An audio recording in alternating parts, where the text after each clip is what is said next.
नमस्कार साथियों, आप सभी का स्वागत है जीके जीएस गुरु के इस बेहतरीन से लेक्चर्स में। प्यारे बच्चों, आज के इस लेक्चर्स में हम Bihar DElEd entrance test exam के लिए काफ़ी इंपॉर्टेंट क्वेश्चंस लेकर उपस्थित है, जो कि इस बार 2025 जी हाँ कुछ ही दिन बाद आपका एग्जाम होने वाला है और उसमें ये काफ़ी इंपॉर्टेंट साबित होने वाला है। तो चलिए, इस चैनल पर अगर आप लोग नए हैं तो एक बार वीडियो को लाइक कर लेंगे, चैनल को सब्सक्राइब करके शेयर करने का प्रयास करेंगे। और आज के इस लेक्चर्स को हम करेंगे शुरुआत पहला नंबर सवाल से, जो कि काफ़ी ज़्यादा इंपॉर्टेंट है एंड आपके बीवाईक्यू में कई बार प्रश्न पूछे जा चुके हैं। पहला नंबर सवाल जो कि आपके स्क्रीन के सामने नजर आ रहे हैं साथियों, किसी मनुष्य के शरीर का सामान्य तापक्रम क्या होता है, ऐसा आपसे सवाल में पूछा जा रहा है। उम्मीद है कि सभी का आंसर राइट आएगा, वो भी कमेंट बॉक्स में। तो मैं चाहता हूं कि आप लोग फटाफट से अपना अपना आंसर जो है कमेंट बॉक्स में देने का प्रयास करेंगे कि सर जी, किसी मनुष्य के शरीर का जो सामान्य तापक्रम होता है वो कितना होता है, 98 डिग्री फ़ारेनहाइट, 98 डिग्री सेल्सियस या 68 डिग्री फ़ारेनहाइट, 67 डिग्री फ़ारेनहाइट। तो किसी मनुष्य के शरीर का, याद रखिएगा, बॉडी का जो सामान्य टेम्परेचर रहता है साथियों, वो कितना रहता है, तो बिल्कुल यहाँ पे 98 डिग्री फ़ारेनहाइट याद रखिएगा। ऑप्शन नंबर यहाँ पे क्या होगा, ए प्यारे बच्चों, बिल्कुल करेक्ट आंसर होगा। यही अगर सेल्सियस में दिया रहता तो 37 डिग्री सेल्सियस याद रखेंगे। अगर सेल्सियस में 37 डिग्री रहे बिल्कुल करेक्ट होगा, या फ़ारेनहाइट में 98 रहे ये भी बिल्कुल करेक्ट आंसर होगा। तो दोनों आपको याद रखना है। इसके जगह पर अगर ये दिया जाए तो ये भी बिल्कुल करेक्ट होगा, क्योंकि ये इतना ही के बराबर होता है सेल्सियस में। तो क्वेश्चन नंबर फर्स्ट का ऑप्शन नंबर ए याद रखेंगे। ये क्वेश्चन ऑलरेडी आपके एग्जाम में पूछे जा चुके हैं। सेकंड क्वेश्चन ये रहा आपकी स्क्रीन के सामने साथियों। सवाल जो आपसे पूछा जा रहा है कि किसी ठोस पदार्थ के बिना द्रव में बदले, साथियों बिना यहाँ पे द्रव में बदले सीधे वाष्प अवस्था में परिवर्तन होने को हम लोग क्या कहते हैं। कोई भी वस्तु को मान लीजिए ठोस पदार्थ है और बिना द्रव में, उसको ठोस है, सॉलिड है, और सॉलिड को जो है बिना आप इसको द्रव में लाए, बिना लिक्विड में लाए, क्या कर दिए आप, वाष्प अवस्था में परिवर्तित कर दिए। तो इसको हम लोग क्या कहेंगे, क्वथन कहेंगे, आसवन कहेंगे, ऊर्ध्वपातन कहेंगे, या बहुलीकरण कहेंगे। चार ऑप्शंस आपके स्क्रीन के सामने हैं। क्वेश्चंस काफी लाजवाब है। अगर इस प्रश्न का राइट आंसर देखें तो ऑप्शंस नंबर यहाँ पे ऊर्ध्वपातन होगा, बिल्कुल options number C correct answer होगा, याद रखेंगे। ऑप्शंस नंबर सी क्या होगा प्यारे बच्चों, बिल्कुल करेक्ट आंसर होगा। तो डीएलएड एंट्रेंस टेस्ट का ये रहा तीसरा नंबर क्वेश्चन, जो कि काफ़ी ज़्यादा इंपॉर्टेंट इस सेट के लिए होने वाला है प्यारे बच्चों। ये सेट अगर आप लगा लेते हैं तो इस प्रकार के प्रश्न आप बिल्कुल तैयार कर लेंगे, और इसी प्रकार के प्रश्न आपके डीएलएड एंट्रेंस एग्जाम में पूछे जाते हैं, बिल्कुल भी घबराना नहीं है। ऊर्ध्वपात यहाँ पे ऊर्ध्वपातन होगा, क्या होगा, ऊर्ध्वपातन यानी सब लाइमेट पदार्थ है, बताना है कपूर है या अमोनियम क्लोराइड है, नेप्थलीन है, उपयुक्त में से सभी है। चार ऑप्शंस आपके स्क्रीन के सामने नजर आ रहे हैं, और तीसरा नंबर सवाल का जवाब का इंतजार हम कर रहे हैं। तो इसको हम लोग उपयुक्त में से सभी कहेंगे, ऑल ऑफ दीज याद रखिएगा। ऑप्शन नंबर डी करेक्ट है, कपूर ऊर्ध्वपातन के अंतर्गत आता है, अमोनियम क्लोराइड भी और नेप्थलीन भी। ऑप्शन नंबर डी क्या होगा, बिल्कुल करेक्ट आंसर होगा प्यारे साथियों, याद रखिएगा। चौथा नंबर सवाल है कि सर, जिस ताप पर कोई ठोस पदार्थ, ध्यान देंगे, जिस ताप पर कोई ठोस पदार्थ उष्मा पाकर द्रव में परिणत होता है, क्या है, उष्मा को पाकर द्रव में परिणत होता है, कहलाता है।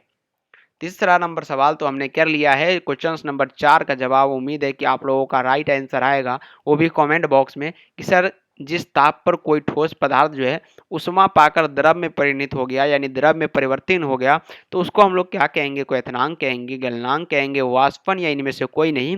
तो हम जानते हैं कि जब भी कोई ठोस पदार्थ वाष्प पाकर जो है अगर द्रव में परिवर्तित हो गया, वैसे पदार्थ को हम लोग गलनांक कहते हैं, याद रखिएगा। कुल मिला के ऑप्शन नंबर बी क्या होगा, बिल्कुल करेक्ट आंसर होगा साथियों।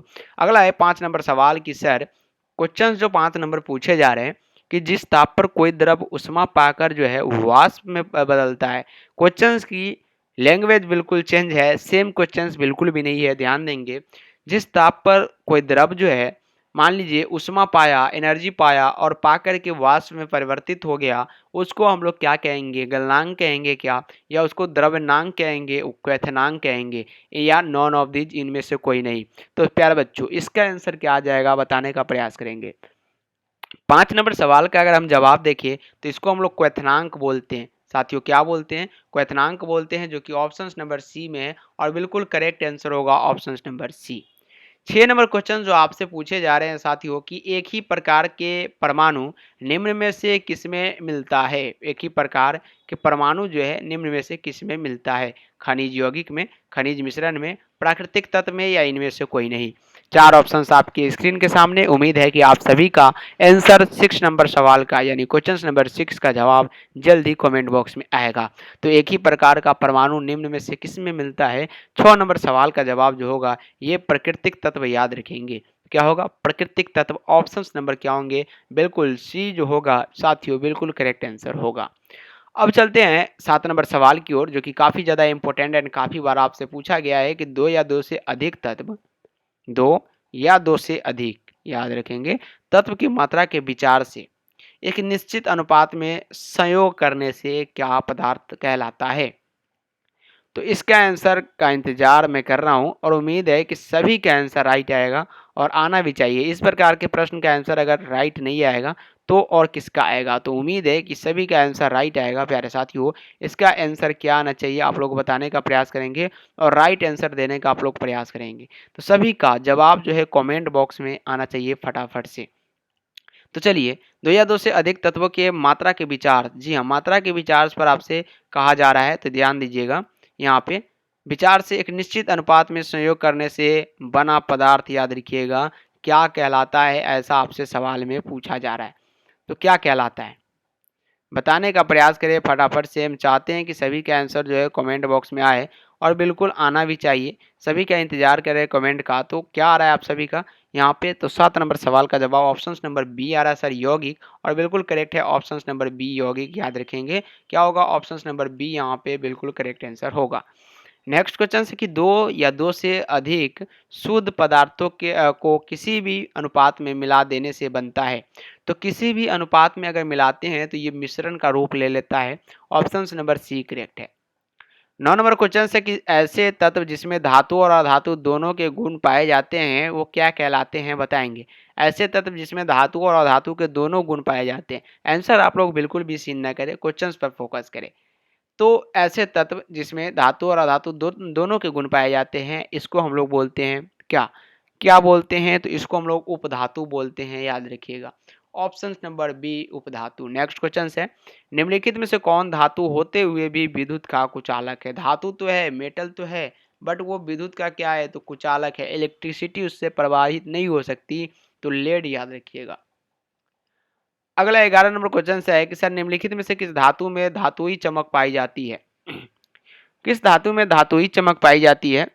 तो आपको पता होगा सर, ग्रेफाइट जो होते हैं इसमें और आयोडीन जो खाते हैं आप उसमें, दोनों में क्या होता है? यहाँ पे धातु में धातुई चमक पाई जाती है। तो कुल मिलाकर क्या होगा यहाँ पे? ऑप्शन नंबर जो होगा सी, ये बिल्कुल करेक्ट आंसर होगा।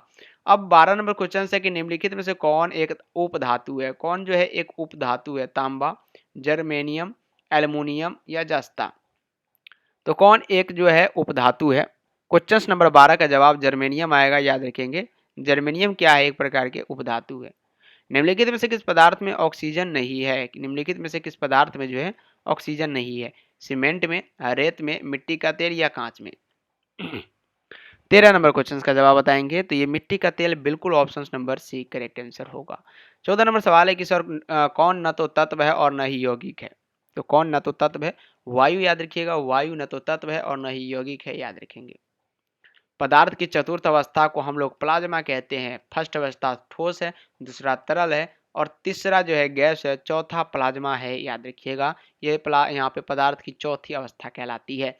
कौन एक यौगिक है? यौगिक आपको बताना है तो यौगिक याद रखेंगे कौन है एक यौगिक? रेत। रेत जो है यानी बालू जिसको आप बोलते हैं, वही बायोलॉजी की भाषा में कहे या केमिस्ट्री के भाषा में यानी साइंस के भाषा में कहे उसको हम लोग रेत बोलते हैं। व्यंजक चूर्ण यानी ब्लीचिंग पाउडर है, तत्व है, यौगिक है, मिश्रण है, अपरूप है। तो ये एक प्रकार के यौगिक है। ब्लीचिंग पाउडर एक प्रकार के क्या है? यौगिक है। ऑप्शन नंबर कुल मिला के बी करेक्ट आंसर होगा। बारूद होता है, आपको बताना है सर बारूद क्या होता है? तो बारूद भी एक प्रकार के मिश्रण होते हैं, याद रखिएगा। अगला है कि सर कोयल है, कोयला है, कोयला। तो कोयला एक प्रकार के तत्व है। ऑप्शन नंबर ए करेक्ट होगा। अगला है हीरा यानी डायमंड क्या है? तो ये क्वेश्चंस काफ़ी इंपॉर्टेंट है। हीरा यानी डायमंड से सवाल जब भी बने तो याद रखिएगा काफ़ी इंपॉर्टेंट ही बनते हैं। ये क्या होगा? तत्व होगा। अगला सवाल है कि विश्व का प्रत्येक पदार्थ अत्यंत सूक्ष्म कणों से मिलकर बना होता है, यह सर्वप्रथम किसने ऐसा कहा था? तो ये कनाद ने कहा था। किसने? कनाद ने कहा था ऐसा, याद रखिएगा। अगला क्वेश्चन है कि वायु निम्नलिखित में से क्या है? वायु जो है ये एक प्रकार के क्या है? तो ये मिश्रण है। वायु क्या है? मिश्रण है। अगला क्वेश्चन है कि निम्नलिखित में से रासायनिक यौगिक कौन सा है? रासायनिक यौगिक जो है साथियों ये अमोनिया। अमोनिया जो है क्या है? तो ये एक रासायनिक यौगिक है, याद रखिएगा। अगला क्वेश्चन है कि कौन से मिश्रण है? निम्नलिखित में से कौन जो है एक प्रकार का मिश्रण है, ये आपको बताना है। तो मिश्रण जो है ये इस्पात है। इस्पात क्या है? इस्पात याद रखिएगा, ये मिश्रण है। ठीक है, इस्पात क्या है प्यारे बच्चों? ये मिश्रण है, याद रखेंगे। अगला नंबर क्वेश्चन की ओर बढ़े। निम्नलिखित में से किसे जो है वर्गीकी का पितामह कहा जाता है? तो ये लिनियस को, कैरोलस लिनियस को वर्गीकी का पितामह कहा जाता है। जिन पदार्थों पर बीज बनते हैं, सॉरी, जिन पौधे पर बीज बनते हैं किंतु पुष्प नहीं लगते, उसको हम लोग क्या कहते हैं? तो उसको जो है हम लोग अनावृत बीजी कहते हैं। क्या कहते हैं? अनावृत बीजी। ऑप्शन नंबर बी करेक्ट है। जीवाणु की खोज किसने की? जीवाणु की खोज किसने किया था, ऐसा आपसे सवाल है, और ये ल्यूवेन हॉक इसका राइट आंसर आ जाएगा। ल्यूवेन हॉक ने जीवाणु की खोज किया था। जीवाणु की साधारण आकृति क्या होती है? तो ये क्षण रूपी होती है, याद रखिएगा। अगला क्वेश्चन है कि जो जीवाणु आकार में सबसे छोटे होते हैं उसको हम लोग गोलाणु कहते हैं। ये हो गया जीवाणु, ये जीवाणु, ये जीवाणु। तो ये इस प्रकार के ये क्या है? गोलाकार यहाँ पे जीवाणु है। अगला क्वेश्चन क्या है कि निम्नलिखित में से कौन सर्वाधिक संख्या में पाया जाता है? तो जीवाणु जो है काफी मात्रा में है इस धरती पे। कौन सबसे छोटा जीव है? तो माइकोप्लाज्मा, याद रखेंगे। सबसे छोटा क्या है? जीव है। दही जमाने में निम्नलिखित में से जिस सूक्ष्म जीव का प्रयोग किया जाता है उसको हम लोग लैक्टोबैसिलस कहते हैं, जो कि 10th लेवल का क्वेश्चन माना जाता है। सर्वप्रथम विषाणु यानी वायरस की खोज इवानो उस्की ने किया था, ये भी याद रखिएगा। किसने? इवानो उस्की ने। ऑप्शन नंबर बी करेक्ट है। हाइड्रोफिली, जी हाँ, हाइड्रोफोबिया, ध्यान देंगे। हाइड्रोफोबिया आपसे कहा जा रहा है कि सर हाइड्रोफोबिया क्या है? हाइड्रोफोबिया रोग उत्पन्न होता है, तो ये विषाणु से उत्पन्न होता है। अगला है कि कुत्ते के काटने से जिस विषाणु के द्वारा घात रोग उत्पन्न होता है उसको क्या कहते हैं? इसको हाइड्रोफोबिया कहते हैं। ऑप्शन नंबर बी करेक्ट होगा। चेचक के लिए टीके का विकास किया गया था, तो ये एडवर्ड जेनर ने टीके का विकास किया सर्वप्रथम चेचक के लिए। एचआईवी, ह्यूमन इम्यूनो वायरस द्वारा होने वाला रोग कौन सा है? तो एड्स जो है, याद रखिएगा। अगला है कि खसरा निम्नलिखित संक्रमण के कारण होता है। खसरा ये विषाणु यानी वायरस के संक्रमण के कारण ये भी होता है। जंतुओं में होने वाले फूड एंड माउथ रोग निम्नलिखित में से किसके कारण उत्पन्न होता है? तो ये भी वायरस के कारण होता है। शैवाल विज्ञान एल्गोलॉजी किसका अध्ययन है? तो ये शैवालों का अध्ययन है। कौन स्वपोषी होता है? तो शैवाल, जैसा कि आपको पता है सर, स्वपोषी है, खुद ही अपना खाना बना लेता है। कौन जैव उर्वरक के रूप में उपयोग होता है? तो ये जो है उपयुक्त में से सभी, राइजोबियम का भी यूज करते हैं, नीलहरित शैवाल का भी, और एजोला का भी यूज करते हैं। कुल मिला के ऑप्शन नंबर डी करेक्ट होगा। कवकों की कोशिका भित्ति यानी सेल वाल किसकी बनी होती है? तो कवक जो होता है वो काइटिन और हीमोसोल्यूलोज का बनाए रखता है। अगला सवाल है कि सर सभी कवक सदैव होते हैं? तो सभी कवक जो होते हैं विविध पोषी होते हैं। गोबर पर उगने वाले कवक क्या कहलाते हैं? तो ये क्रोपोफिलस कहलाता है। 46 नंबर सवाल है कि सबसे बड़ा बीजांड किसमें होता है? तो ये साइकस में होता है। किस पौधे में बीज होता है लेकिन फल नहीं होता है? तो ये साइकस के, याद रखिएगा। नाशपाती का कौन सा भाग खाया जाता है? तो ये गुदेदार पुष्पासन खाया जाता है। ऑप्शन नंबर ए करेक्ट है। सेकंड लास्ट क्वेश्चन आज की इस लेक्चर्स का। वातावरण में कौन सी अक्रिय गैस नहीं पाई जाती है? तो रेडॉन जो होता है ये नहीं पाई जाती है, रेडॉन, याद रखेंगे। और लास्ट क्वेश्चन ये रहा सर कि प्लाज्मा का कौन सा प्रोटीन मुख्य रूप से रक्षा तंत्र में शामिल है? Globulin. Option number B correct answer होगा। तो प्यारे बच्चों, टोटल 50 क्वेश्चंस का सलूशन हमने आपके सामने रखा, जो कि काफ़ी ज़्यादा इंपॉर्टेंट एंड वीवीआई था। इसी प्रकार के प्रश्न जो है आपके DELED के एग्जाम में आपसे पूछे जाते हैं, और इस बार भी 2025 के लिए काफ़ी ज़्यादा इंपॉर्टेंट होने वाला है। तो उम्मीद है कि आज का ये लेक्चर्स काफ़ी पसंद आया है। अगर आया है तो अपना अपना फीडबैक जो है कमेंट बॉक्स में देने का प्रयास करेंगे, ताकि आपका फीडबैक हमारे पास पहुंच सके। और जाते जाते एक बार वीडियो को लाइक कर देंगे, चैनल को सब्सक्राइब करके शेयर करने का भी प्रयास जरूर करेंगे। मिलते हैं फिर से अगले लेक्चर्स में, तब तक के लिए बाय बाय, टेक केयर।